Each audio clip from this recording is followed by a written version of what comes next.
Hey guys, Infidel1258 here. This video is going to be a clip from Splinterlands TV. Me and Jim are hanging out with the live audience there. And in this one, the audience was bringing up more about the reward changes. We get into, exploring how this game does reward you and how you can actually accumulate cards through play. But then towards the end, you cannot miss the data breakdown that we get. Lord from the audience drops some amazing important data that's going to tell you a bit about where you stand in the new reward regime, because a ton of accounts, I mean 80% to 90% of accounts in silver are playing with non-compliance with this new sort of card requirement, leveling requirement. And at gold, the numbers are different, but also significant. What does that mean for you, and how much of the reward pie can you access if you are more compliant than these masses and masses of accounts? I think that's really important to consider. I hope you'll stick around and stay tuned for this one. Have an amazing day. God bless. BB Omega says, so I hear there's a reward change proposal. That's a good one, buddy. Oh, hey, I watched the videos. Did you see it? I was going to say, I was a big fan of the previous one, the first video. Yeah. For obvious reasons, because I want to watch the world burn. But aside from that, I do think it was the right call to make that second one. So if you haven't seen that video, and if you are on the fence about the new proposal, I encourage you to go watch it. I listen to a lot of people who are really fiery and don't like me very much right now. And I respond to their comments as best I can. And I think I articulate the good reasons why I'm voting for this proposal.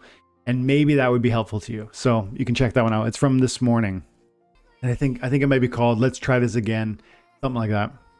It's possible that many of you who are serious at silver or serious at bronze or serious at gold, you will receive greater rewards after this, not less, because a huge proportion of those who play at your level will not comply, whereas you who run one account can be very intentional about choosing certain cards that do comply. Because right, like if you have a card that doesn't comply, you don't have to use it. In some situations you will have to use it, but if it wins you that battle, like we said a couple times over already, if a card wins you the battle but loses you a few R shares due to its non-compliance with the new card limitation rule, well, it was pivotal in winning that battle. So yeah. It got you a win, which gives you R shares. Maybe it got you 90% of the possible R shares that you ought to have won, but you still got a W and you still got an R share buff. And so, yeah. And I think Ame says, my poor 1BCX chicken. I don't think it's a problem, Ame, because I've said this a couple times too. But we got a big community. Hear this. If you use your 1BCX chicken at champion, how many people do you think have a full chicken? So I don't care if you're at champion or if you're at diamond or if you're at gold. I actually believe 1BCX chicken is still going to be adequate, because everyone will use, or most people, 99% of people will use a 1BCX chicken, and therefore everyone will be equally penalized for that non-compliance.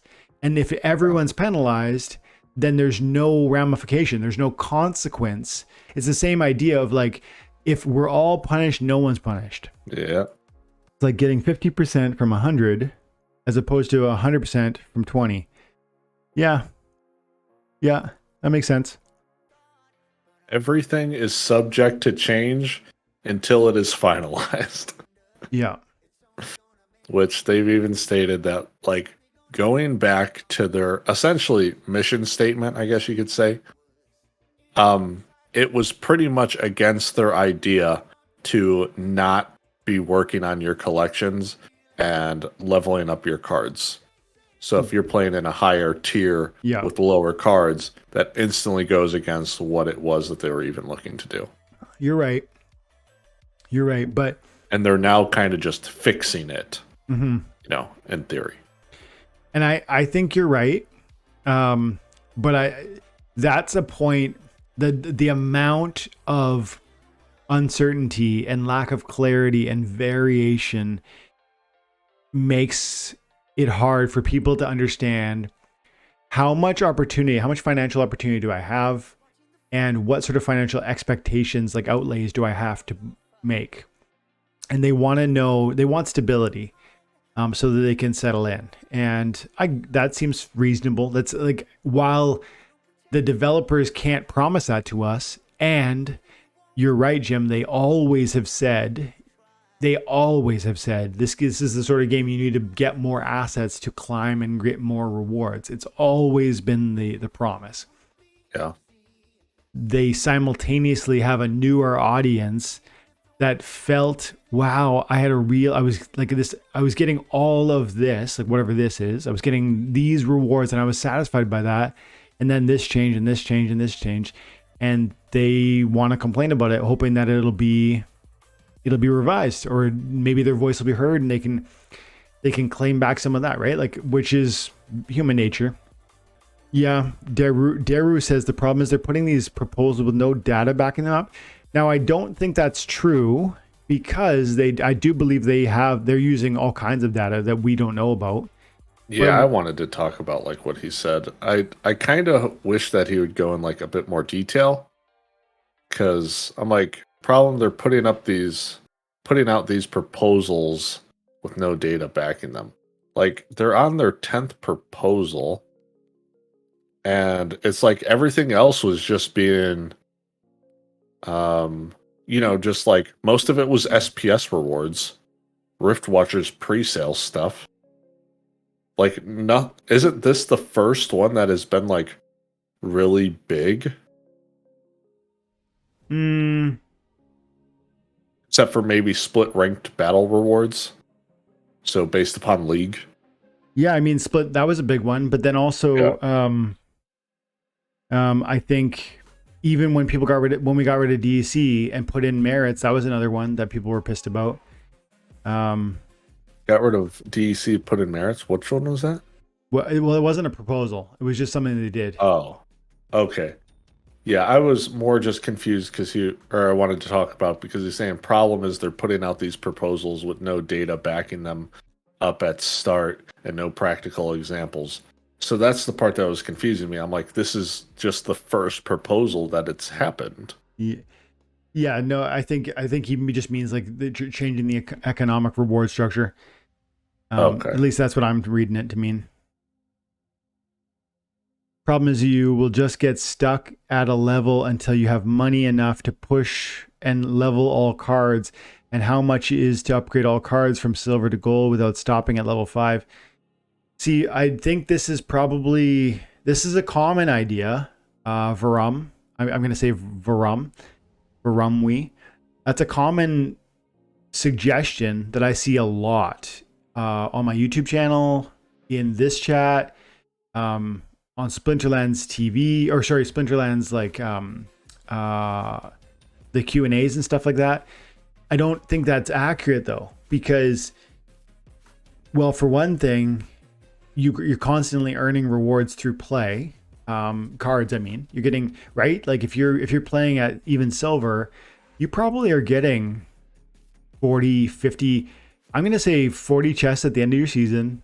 Conservatively, I think that's probably true. Maybe you're doing better. Like you definitely, I've fought at silver and received 100 chests. And if you do it right, like, I still think bronze level chests are meaningful. And if you have, there's ways to just play this to maximize low level chests. You can play with a silver level account and move between 2 different accounts on this season. Play account 1, go from novice to silver, and claim probably 100 bronze loot chests on your season end. Those are bronze chests. Oh, hang on. Is that how it works still? Is it bronze chests? Yeah, because you started the season in bronze, but your dailies will be silver. Yeah. And in doing so, you could see quite a few chests. And those end of season rewards are going to be 23% chance to drop you a card. And so if you did that on account 1 this season, you're going to get 25 reward cards that at the end of season, plus all your dailies, and then whatever else you get in there. And I mind you, like fair, you're not going to get much SPS, you're not going to get much of those tokens because the multipliers aren't there. But one of your criticisms is that it's going to be hard to get the cards. Well, reward cards are one of the ways you're going to put together a deck for free through time and attention, and that's not going to happen overnight. And people want to move faster than that. They don't want to be kind of tied down. But I think I've said before, and I really believe this is true, you with Splinterlands, you either invest your time or you invest your money or both, but you don't get to skip that process. It's either time. It's always time or money. It's always time or money. And actually, here's the thing, guys. Your time is money. Like, your time is worth something. That's why I say time and attention. That's why the logo, time and attention, because it's like, it's actually worth something. And this game understands that. And that's why they reward you for spending time here. That's why other websites do that too. Google monetizes you. Facebook monetizes you. Brave Browser pays you because your presence on it is worth something. And so games like Splinterlands are saying, yeah, like you can get some rewards, but you got to put something in, and it's going to be either years and years of playing every day, or it's going to be some money to put that deck together. But if for 4 years you play this game every day at silver, you're going to get together 25, at least 30 monster cards every 2 weeks. For 4 years, you're going to climb that deck. But I'm done there, Jim. What were you going to say? I was going to say two things. Virus said, I really do hope Dwayne gets a Rooney with a clock core so that he can have the TNA branded one. Yeah. But which very cool. But Lord then posted in the chat, yeah, you can actually see it. Some guy yesterday, whoever hchao is. Yeah. I don't know who that is. Yesterday at 3:03 p.m., Splinterlands Gold League data using 250,000 battles versus 123k from the one I did earlier. Mm-hmm. Percent of battles with all level 1 cards, 19.8%, and then that was in yellow.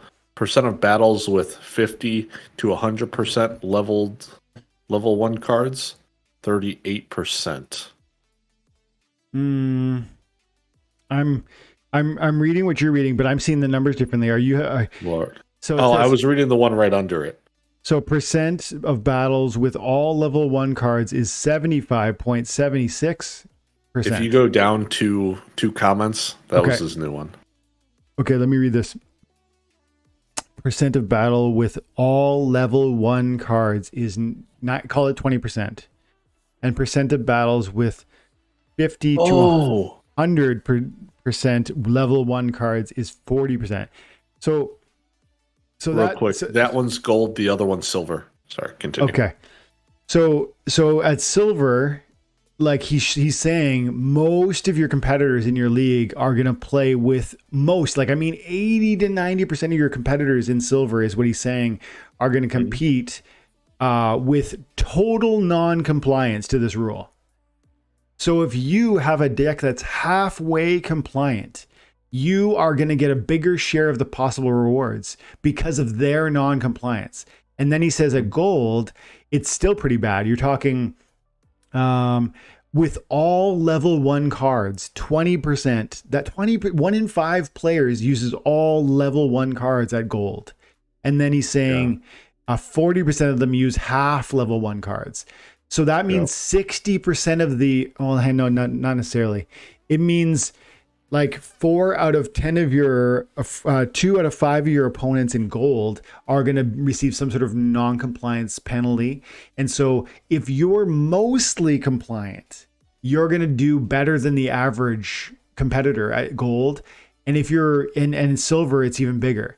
So that data is really cool, Lord. Thanks for sharing that. Yeah, that's awesome. That was accrued across 250,000 battles, he says, using league data. So if that, I would love to, and he says it's from hchao 2000. So you guys should maybe look into that. I'd love to see that like in writing and see like the data poured out or something, or even have an interview with that person if that's so, because that sounds super important for people to know. Daru said that, but they put zero numbers on the proposal itself, which is true. Yeah. And I actually said in one of my criticisms, Daru, that I wish that they had, because the numbers Lord's throwing around there, I figured the Splinterlands team should be able to extract that data and show it and say, like, look, guys, here's why we know that there are bot armies that are just reaping rewards at at gold, at silver, and they're going to be disproportionately punished if you're taking the deck accumulation seriously. And that doesn't mean perfectly. You don't. I say this to my daughter all the time when she goes for sports. You don't have to be perfect, but you got to try your best. You don't have to be the best, but you got to try your best. And if that's your attitude for deck accumulation, you're gonna I think do better than you were before. Let's see. Splinterlands also posted some data as well. Let me see if I can find this as Lord. And then Daryl posted at the bottom. Okay, cool.